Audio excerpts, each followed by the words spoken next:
la aparición de complicaciones y la producción de cepas no solo multiresistentes, sino de resistencia a espectro extendido, sino también con un impacto a nivel global en mortalidad.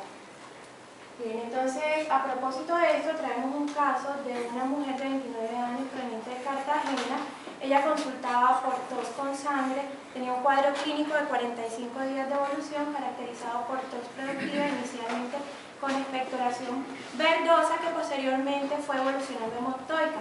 Además refería disnea de pequeños esfuerzos, fiebre subjetiva, escalofríos, sudoración nocturna, pérdida de peso de 20 kilos aproximadamente los últimos 6 meses y además en la revisión por sistema manifestaba que había tenido unos síntomas similares 6 meses previos. Había consultado y se le había realizado diagnóstico de tuberculosis, se le administró la terapia, pero esta fue suspendida por decisión del paciente.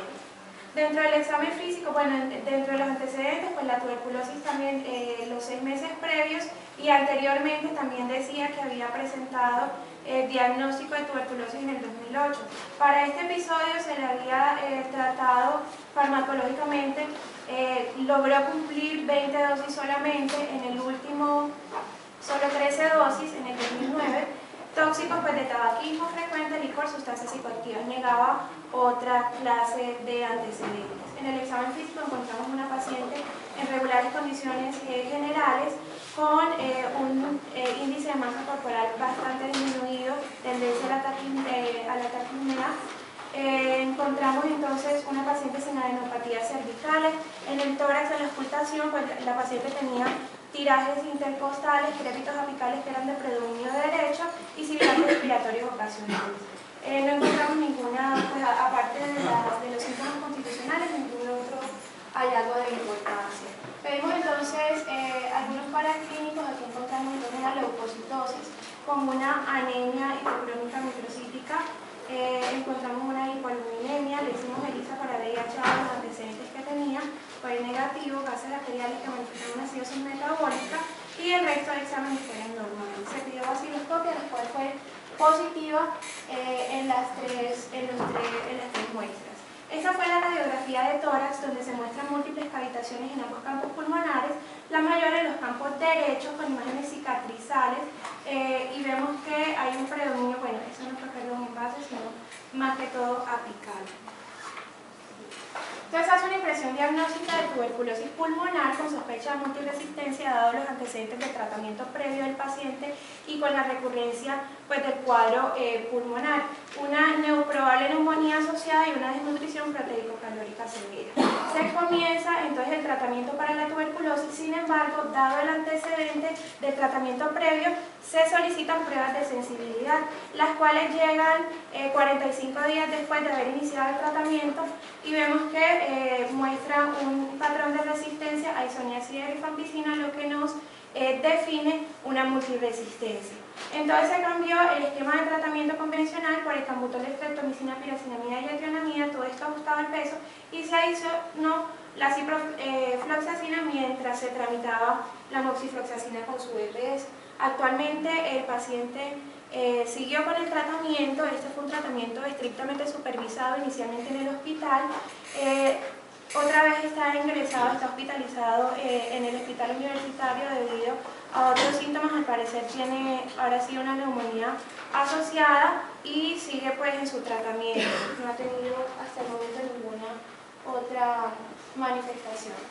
Bien, entonces como ya mencioné anteriormente, vemos que el espectro de resistencia a la tuberculosis tiene un impacto importante. Aproximadamente 1 de cada 20 casos de tuberculosis diagnosticadas de nuevo son tuberculosis multiresistente.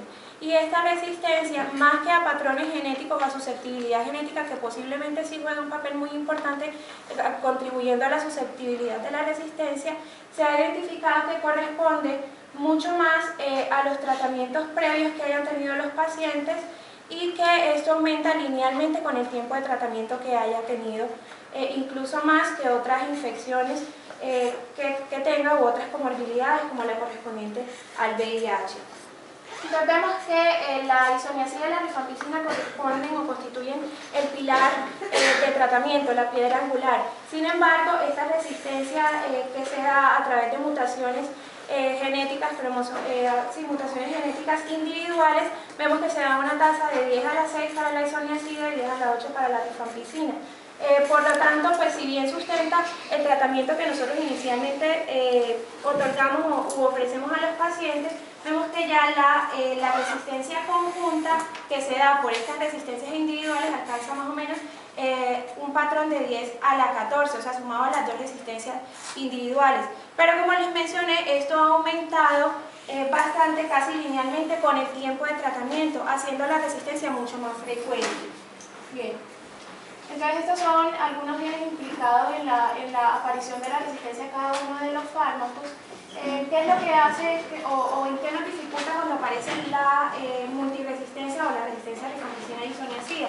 Que nosotros tengamos que utilizar otros fármacos de segunda línea que, si bien son menos efectivos, requieren tratamientos mucho más prolongados con drogas que tienen una actividad más limitada y muchos más efectos secundarios. Para esto, estas son las drogas que tenemos a disposición. Entonces vemos que de acuerdo a esto es muy importante tener la sospecha clínica. Si bien en el momento tenemos a nuestra disponibilidad algunas pruebas y cultivos que nos indican el patrón de resistencia que tengan las cepas o la tuberculosis en cada uno de nuestros pacientes, muchas veces no tenemos a disposición estas alternativas, y dificulta no solamente las tasas de curaciones, sino que también predispone a la aparición de complicaciones, la diseminación de las cepas y, por supuesto, la aparición de cepas con espectro extendido de resistencia. Por lo tanto,